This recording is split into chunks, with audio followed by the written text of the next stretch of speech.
지난 수요일부터 허리케인 오하킨의 영향으로 주중 내내 비가 내렸지요. 오늘까지도 태풍 영향권 하에 있으면 야외 예배를 취소할 수밖에 없겠다고 생각했는데 다행히 흐리긴 하지만 저희가 야외에 나가서 대자연의 주인 되신 하나님께 예배를 드릴 수 있게 되어서 감사를 드립니다. 날씨가 너무 추워서 또 못 가시는 분들, 건강상 또 여러 사정상 못 가시는 분들 이 자리에 나와 계시는데요. 이 예배를 드리면서 함께 자연을 한번 마음껏 마음에 상상하면서 함께 말씀을 나누게 되었으면 좋겠습니다. 여러분도 그렇지만 저도 자연에 나가는 것을 좋아합니다. 왜냐하면 자연 속에서는 살아계신 하나님의 임재를 더 잘 느낄 수가 있고 평소보다 더 깊이 하나님을 묵상할 수 있기 때문입니다.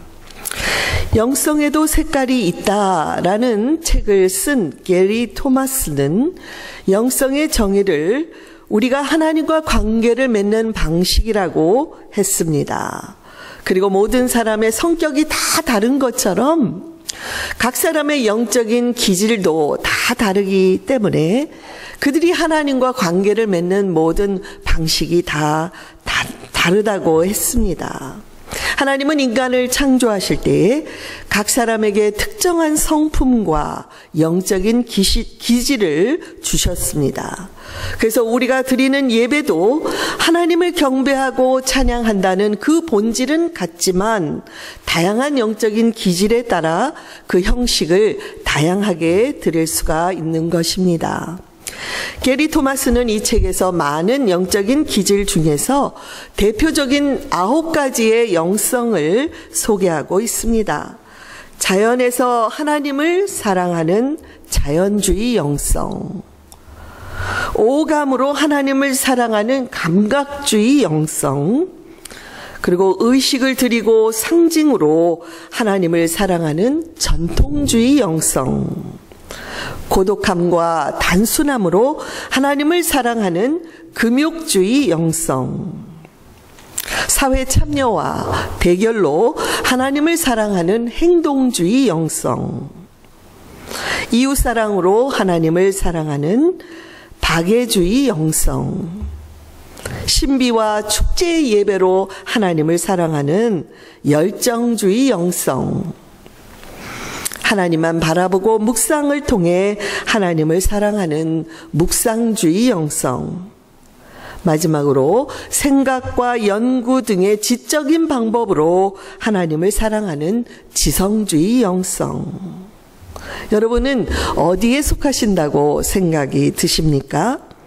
이렇게 다양한 영적인 기질이 있는 만큼 우리는 각 사람이 하나님을 사랑하는 다양한 방식을 서로 존중하고 인정할 수 있어야 합니다. 오늘 우리가 자연에 나가서 예배 드리는 때에는 아마도 자연주의 영성을 가진 분들이 너무나 좋아할 것입니다. 또 우리 온 교회가 우리 가족들이 이 자연주의 영성을 오늘 깊이 경험하는 그런 시간이 될 것이라고 생각합니다. 성경에서 하나님을 만난 사람들의 이야기들을 살펴보면 대부분 자연에서 이루어졌습니다. 모세는 불붙는 떨기나무에서 하나님을 만났고 야곱은 야복강 나루터에서 하나님을 만났습니다. 엘리야는 산에 올라 그곳에서 하나님을 만났고 다윗은 광야에 머물며 하나님을 만났습니다. 예수님은 가버나움의 갈릴리 호숫가를 중심으로 해서 사역을 시작하였고 그 해변길에서 만난 사람들 중에 제자들로 부르기도 하셨습니다. 예수님이 말씀하신 비유나 예화도 대부분이 자연을 소재로 하고 있고 산에 올라 가르치신 산상수훈이나 제자들과 함께 자주 기도하기 위해서 찾으셨던 겟셋만의 동산 또는 이 변화산의 체험들은 모두가 자연 속에서 이루어졌습니다.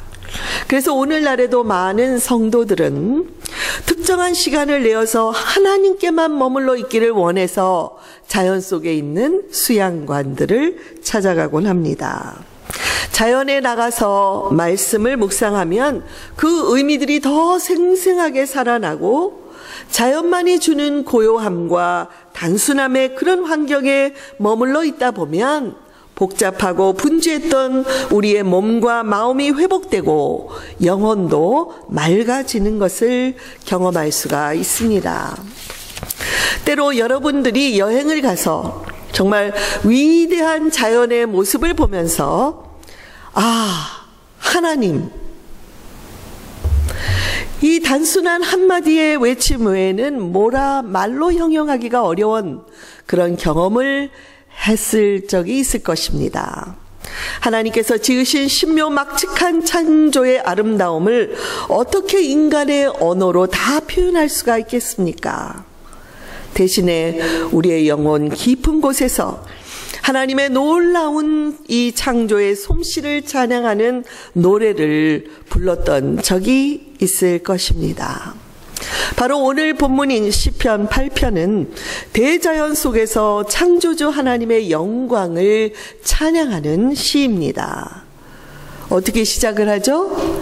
여호와 우리 주여, 주의 이름이 온 땅에 어찌 그리 아름다운지요. 이렇게 시작해서 어떻게 끝맺음을 하고 있습니까? 여호와 우리 주여, 온 땅에 주의 이름이 어찌 그리 아름다운지요. 이 시는 시편 기자와 함께 온 자연과 피조물들이 하나님을 찬양하는 웅장한 대합창과도 같습니다. 물론 그 가운데에는 저와 여러분도 포함되어 있어야 합니다. 이제 시편의 이 찬양 속에 나타난 하나님은 어떤 분인지를 함께 살펴보면서 우리도 온 땅에 가득한 주의 이름을 높여드리기를 바랍니다. 첫째로 하나님은 온 우주의 창조주로서 모든 피조물들의 예배를 받기에 합당하신 분입니다. 시편 기자는 하나님이 창조하신 이 피조물을 바라보면서 그 아름다움에 흠뻑 취해서 하나님의 이름을 찬양하고 있습니다. 하나님은 태양을 통해 우리들을 따뜻하게 해주시고 눈과 서리와 비를 내리셔서 마실 물을 주십니다. 하늘과 땅과 구름을 만드시고 땅과 바다의 경계를 정하셨습니다. 빛과 어둠을 나누시고 빛을 낮이라 밤을 어둠을 밤이라 칭하셨습니다. 물과 물을 나누시고 그 물들이 하나로 모이게 하셨으며 물을 바다라 칭하고 그 마른 땅을 육지라 칭하셨습니다. 인간을 지으시고 하나님의 호흡과 생명을 불어 넣으심으로 만물을 다스리도록 하셨습니다. 여러분, 이 모든 일을 행하신 하나님은 온 피조물들의 찬양과 경배를 받기에 합당하신 분이신 줄 믿습니다. 시편 기자처럼 우리가 어느 날 황혼이 지고 저녁이 되었을 때에 밖으로 나아가 자연을 바라보게 되었다고 상상을 해보시기 바랍니다.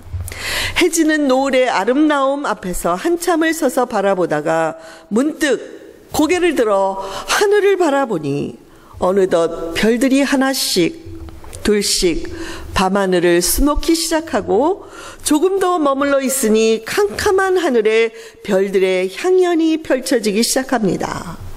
문득 이 별들은 어디서 온 것일까? 이 달은 어디서 온 것일까? 이런 생각을 하다가 어느 순간 우리 영혼이 하늘을 향해 날아오르며 하나님을 찬양하기 시작합니다. 여호와 우리 주여, 주의 이름이 온 땅에 어찌 그리 아름다운지요. 주의 영광이 하늘을 덮었나이다. 하나님께서 만드신 달과 별들을 바라보며 하나님을 찬양하던 시인은 이제 그 시선을 자기 자신에게로 돌립니다. 그리고 하나님 앞에서 나는 아무것도 아닙니다. 그동안 나는 내가 잘나고 내가 잘한다고 생각을 했지만 이 하나님의 영광을 보니 나는 아무것도 아닙니다라는 고백을 드리고 있습니다. 겨우 여러분, 이것이 진정한 예배의 모습이 아닐까요? 하나님의 하나님 되신 모습을 바라본 인간이 자신의 피조물됨을 인정하며 오직 하나님께만 경배를 드리는 것, 그것이 바로 진정한 예배인 것입니다. 하나님은 모든 피조물들의 찬양을 받는 것을 기뻐하실 뿐만 아니라 어린 아이와 젖먹이들의 입을 통해서도 찬양을 받기 원하시는 분입니다. 여러분, 갓 태어난 아기를 보면서 가장 먼저 떠올리는 분이 누구입니까? 하나님이 이런 선물을 세상에 보내주셨구나, 이런 생각을 하지 않습니까? 아기가 태어난 것을 보면서 이것은 과학적으로 난자와 정자가 연합하여 생긴 아기니까 이것은 우리가 만든 것이다 라고 생각하는 부모는 없을 것입니다. 오직 하나님의 오묘하신 창조의 능력이 아니고는 신비로운 이 새 생명의 탄생을 설명할 길이 없는 것입니다. 이처럼 하나님은 온 우주의 창조주로서 인간을 포함한 모든 피조물들의 예배를 받기에 합당하신 분이신 줄 우리 모두 함께 고백하기를 바랍니다.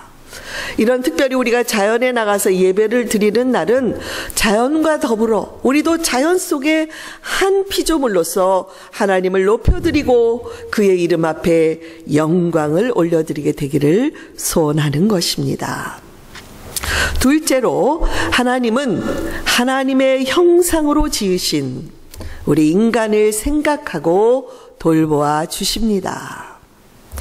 본문 3절에서 주의 손가락으로 만드신 하늘과 주께서 베풀어 두신 달과 별들을 내가 보니 라고 고백을 하던 시인이 이 4절에서는 사람이 무엇이간데 주께서 저를 생각하시며 인자가 무엇이기에 주께서 그를 돌보시나이까 라는 고백을 하고 있습니다. 시편 기자는 하나님이 창조하신 별들과 달을 바라보다가 문득 하나님께서 이 모든 만물 중에서 인간을 가장 존귀하게 지어주셨다는 것, 그리고 이 인간을 위해서 모든 이 피조물들을 지어주셨다는 깨달음을 얻게 되었습니다. 그래서 도대체 인간이 무엇이길래 하나님께서 이토록 생각해 주시고 돌보아 주시느냐는 고백을 드리는 것입니다. 여러분, 이 시편의 저자로 알려진 다윗은 사울 왕에게 쫓겨다니면서 죽을 고비를 수없이 넘겨야 했고 무려 10년 동안이나 광야에서 저 광야로 다니며 어느 곳에 가도 자기를 위한 안전한 은신처가 없다는 것을 한탄하며 떠돌아다녀야 했습니다. 하나님이 살아계시다면 왜 내가 이렇게 억울하게 떠돌이 신세가 되어야 합니까? 때로는 한탄하고 때로는 속상해한 적도 많이 있었습니다.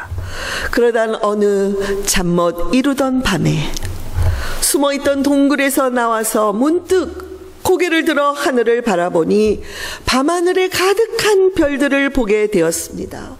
너무나도 아름다운 광경에 압도되어 오 하나님 하고 감탄할 때에 이 별들이 자기를 향해서 쏟아져 내리는 것 같은 경이로움을 느끼고 그럴 중에 어디선가 세미한 음성이 그에게 들리는 것을 알았습니다.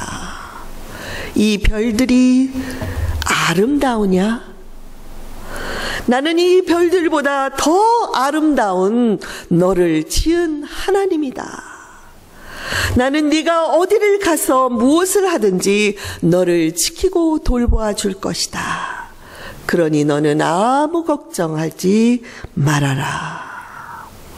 여러분, 광야의 한복판에서 미래가 불확실한 가운데 이 자연의 한복판에 하나님으로부터 듣게 된 이 놀라운 약속, 그 약속이 다윗의 심령을 어루만지자 그는 벌떡 일어나 여호와 우리 주여 주의 이름이 온 땅에 어찌 그리 아름다운지요.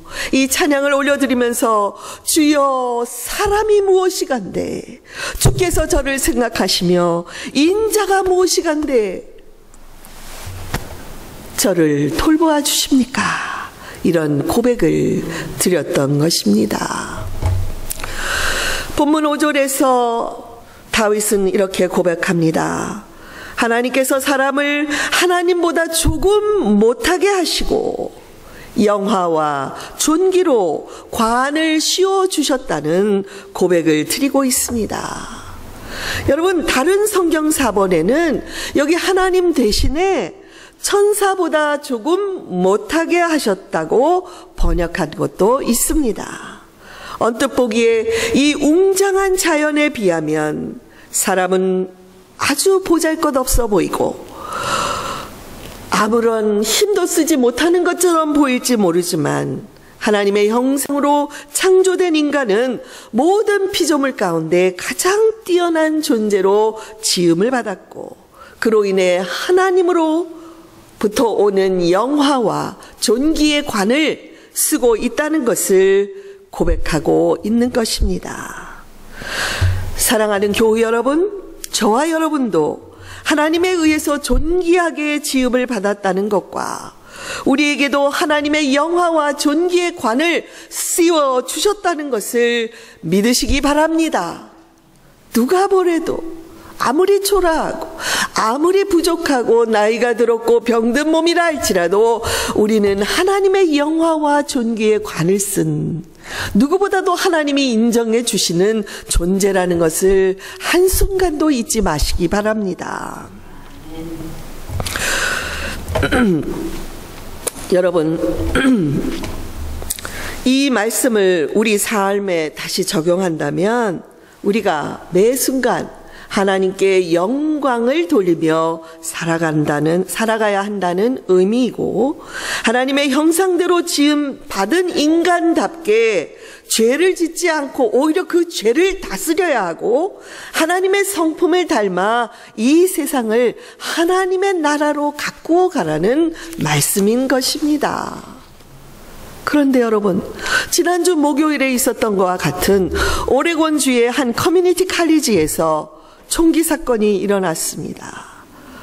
그로 말미암아 이 미국 사회가 또다시 충격에 빠졌습니다. 특별히 이 범인이 크리스찬들은 일어나라 학교 교실에서 일으킨 후에 천국에 잘 가라 하면서 총격을 가하여 10명의 사망자와 20여 명의 그런 부상자를 낳는 이런 안타까운 사건이 있었습니다. 여러분, 이런 사고가 일어날 때마다 과연 이 인간들이 어디까지 하나님의 형상을 손상시킬 것인지 안타깝게 느껴집니다. 이제는 더 이상 이런 사건이 재발하지 않기 위해서 강력한 총기 규제가 이 사회에 이루어져야 한다는 이런 단호한 마음을 가지고 기도해야겠다는 결단을 내렸습니다. 그러나 더 큰 문제는 이 미국 사회에 만연해 가는 크리스찬들을 향한 미움이라는 것입니다. 이것은 어찌되었든지 크리스찬들이 제대로 모범적인 삶을 살지 못했고 하나님께서 영화와 존귀로 관을 씌워주신 자답게 살지 못했다는 것을 우리는 동감하지 않을 수가 없습니다. 그러므로 여러분, 이제부터라도 교회와 교회에 속한 성도들이 이 크리스찬이라는 이름에 걸맞게 잘 살아갈 수 있기를 바랍니다. 더도 말고 덜도 말고 하나님께 묵묵히 오늘도 순종하고 있는 이 자연만큼만 결코 거짓이나 꾸밈이나 탐욕이 없는 이 자연만큼만 우리가 하나님 앞에서 성실하게 살아가게 되기를 간절히 바랍니다. 마지막으로 하나님은 인간에게 하나님의 청지기로서 만물을 다스릴 책임을 주셨습니다. 본문 6절에서 하나님은 주의 손으로 만드신 만물을 그들의 발 아래에 두어 다스리게 했다는 말씀이 나오고 있습니다. 하나님께서 만물을 인간의 발 아래에 두신 것은 하나님이 창조하신 아름다운 자연을 잘 가꾸고 돌보라는 청지기의 사명을 주셨다는 것입니다.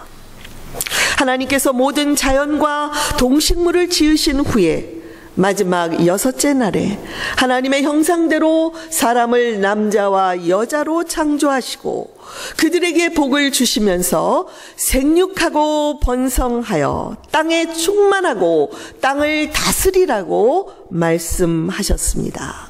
뿐만 아니라 온 땅에 채소와 씨 가진 열매 맺는 모든 나무를 인간들에게 먹을거리로 주셨고 모든 동물과 생태계를 다스리라고 하셨습니다. 그러나 많은 사람들이 만물을 다스리라는 이 특권을 잘못 오해해서 만물을 함부로 하고 자연을 마음대로 훼손시켰기 때문에 오늘날 우리가 살고 있는 이 지구는 심각한 환경 오염으로 신음하고 있습니다. 그로 인해 예전보다는 오늘날 더 자주 심각한 자연재해들이 지구촌 곳곳에서 일어나고 있습니다. 지난주같이 허리케인이나 또는 각곳에 있는 지진이나 그리고 쓰나미로 인해 수많은 사람들이 죽고 삶의 터전을 잃는 이런 처참한 일들이 이 지구상에 끊임없이 일어나고 있고 앞으로 과학자들은 지구온난화와 생태계 위기로 인해서 더 자주 이런 자연재해들이 일어날 것이라는 경고를 하고 있습니다. 이렇게 괴롭고 힘들 때마다 사람들은 묻습니다. 과연 하나님은 살아계십니까? 하나님께서 인간을 돌보고 계시다면 이런 자연재해들을 왜 막아주지 않는 것입니까?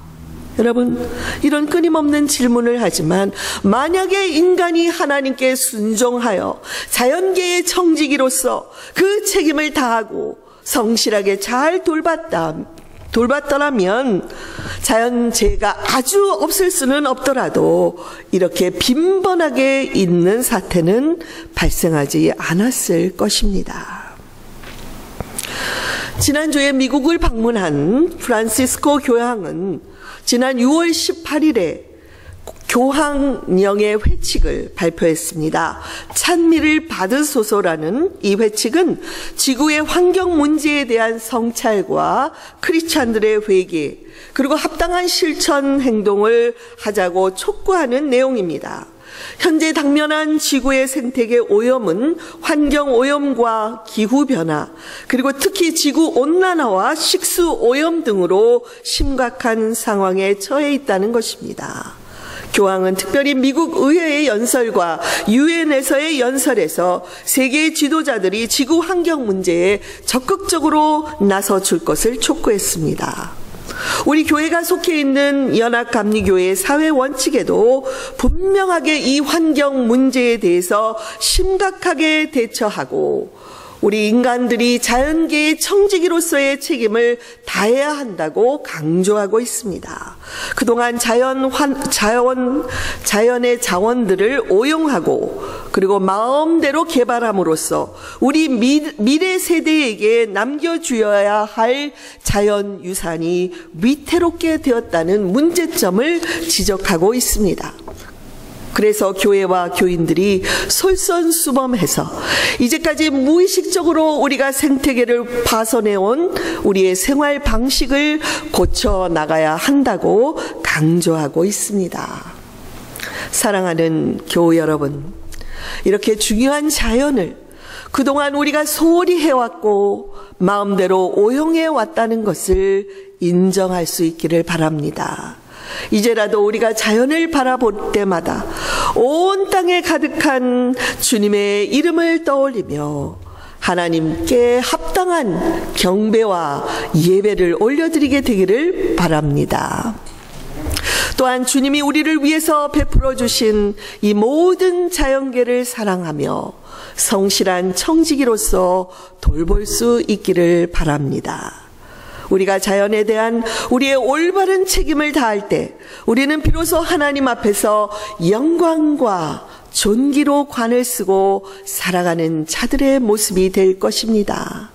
또 또한 바울 사도가 로마서에서 고백하듯이 이 온 피조물들이 우리 주 예수 그리스도께서 다시 오셔서 이 피조물들과 모든 인간들을 구원해 주실 그날을 우리도 사모하며 주님 다시 오늘 그날까지 이 자연과 더불어 첫 에덴 동산의 회복의 날을 기다리는 저와 여러분이 되기를 주님의 이름으로 간절히 축원드립니다. 아멘. 기도하시겠습니다.